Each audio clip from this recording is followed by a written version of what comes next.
안녕하세요. 오늘은 1919년, 1920년 독일 자료들을 좀 보면서요.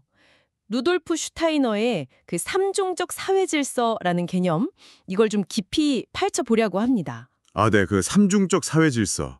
1차 세계대전 직후니까 정말 격변의 시기였죠. 맞아요. 그때 나온 사회 구조에 대한 생각인데 자료를 보니까 되게 생생하더라고요.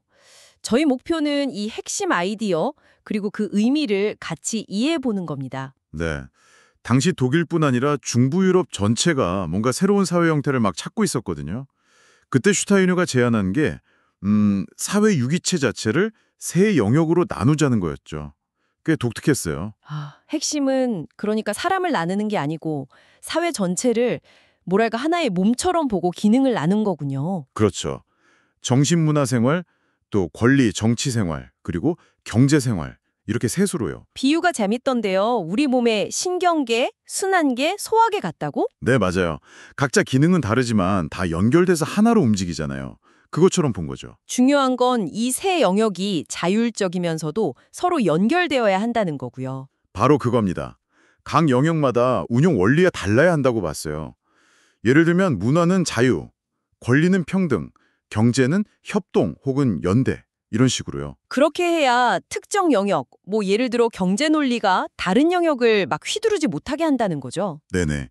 슈타이너가 실제로 예를 든 게 있었어요.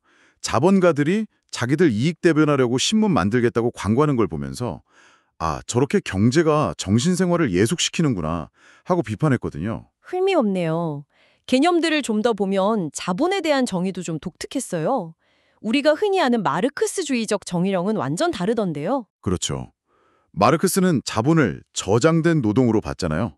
근데 슈타이너는 그걸 뭐랄까 새로운 노동을 조직하고 이끌어갈 수 있는 정신적인 힘, 거의 그런 능력으로 봤어요. 아, 미래를 만드는 능력 같은 거군요. 네, 그런 셈이죠. 그러다 보니 토지랑 산업 생산수단도 구분을 했고요. 어떻게 다른가요? 토지는 그냥 주어진 거잖아요. 유한하고. 근데 공장 같은 생산수단은 인간의 노동과 정신이 들어간 거니까 이게 완성되면 특정 개인 소유를 넘어서야 한다고 봤어요. 사회 전체를 위해 쓰여야 한다는 거죠. 생산수단이 공동자산처럼 되어야 한다? 와, 이거 정말 혁신적인데요. 네, 그렇죠. 그럼 돈은요? 돈에 대해서는 어떤 생각이었을까요? 이 부분도 오늘날 우리 금융 시스템 생각하면 좀 와닿을 것 같은데. 맞아요. 돈 문제도 중요하게 봤어요. 특히 금융이 점점 추상화되면서 실제 경제랑 멀어지는 걸 걱정했죠. 추상화된다는 게 어떤 의미죠? 예를 들어 이런 비유를 들었어요. 내가 힘들게 농사지어서 체립한 돈이랑 그냥 가만히 있어도 땅에서 나오는 돈, 영지 수입이 은행 계좌에 들어가면 그냥 똑같은 숫자가 되잖아요. 아, 그렇죠. 그냥 액수만 남으니까. 네. 근데 그 돈이 만들어진 과정이나 사회에 미치는 영향은 전혀 다른데 금융 시스템은 그걸 가려버린다는 거예요. 현실을 제대로 못 보게 만든다고 비판한 거죠. 듣고 보니 정말 날카로운 지적이네요. 근데 당시 사람들 반응은 어땠을까요? 자료에 질의응답이 좀 있던데? 네, 역시나 아주 현실적인 질문들이 많았어요. 그래서 이걸 어떻게 실행할 거냐? 원래 있던 재산을 어떻게 하냐? 노동자들이 이런 어려운 일을 할 능력이 있냐? 뭐 이런 거요. 당연한 질문들이죠. 슈타이너 답변은 뭐였나요? 딱 떨어지는 규칙 같은 것보다는 각 상황에 맞는 살아있는 개념을 파악하는 게 중요하다고 했어요. 그리고 주도성을 발휘하는 것. 예를 들어 노동자 평의회 같은 자율 조직들.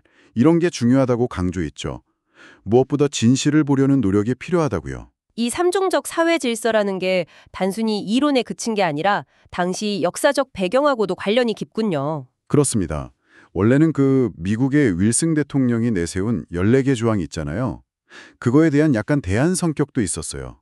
서구 모델과는 다른 중부 유럽만의 길을 제시하려 한 거죠. 목표는 결국 자본주의의 문제점, 또 국가 사회주의의 함정, 이 둘 다를 피하려는 거였군요. 네. 특히 정신, 문화 생활을 경제 논리나 국가 통제에서 해방시키는 게 핵심이었어요. 이게 슈타이너의 인지학 사상이랑도 연결되는 지점이고요. 문화 영역의 자유가 그만큼 중요했던 거예요. 아, 그래서 데어 코멘 대탁 같은 실제 기관 설립도 추진했던 거군요. 이게 단순 은행이 아니라면서요. 맞아요. 은행 기능도 했지만 실제 생산 활동과 금융을 다시 연결하고 문화 활동도 지원하는 뭐랄까 복합적인 모델이었죠. 일종의 협력적 경제를 구체화하려고 한 거네요. 생산자, 유통자, 소비자가 서로 직접 연결되는. 네, 바로 그거죠. 그러면서 이런 이념을 정말 이해하고 실천할 깨어있는 영혼들을 간절히 찾았다고 해요. 구호가 아니라 진짜 변화를 원했던 거죠. 자, 그럼 정리를 좀 해볼까요?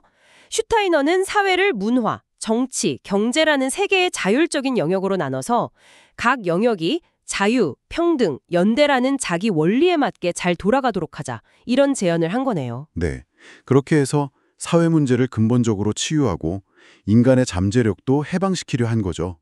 어떤 단순 처방이라기보다는 사회 전체에 대한 깊은 진단이었어요. 시대는 많이 흘렀지만 슈타이너가 던진 질문들은 뭐랄까 오늘날 당신에게도 여전히 생각해볼 거리를 주는 것 같습니다. 그렇죠. 문화, 권리, 경제 이 세 영역이 지금 당신의 삶에서는 어떻게 얽혀 있나요?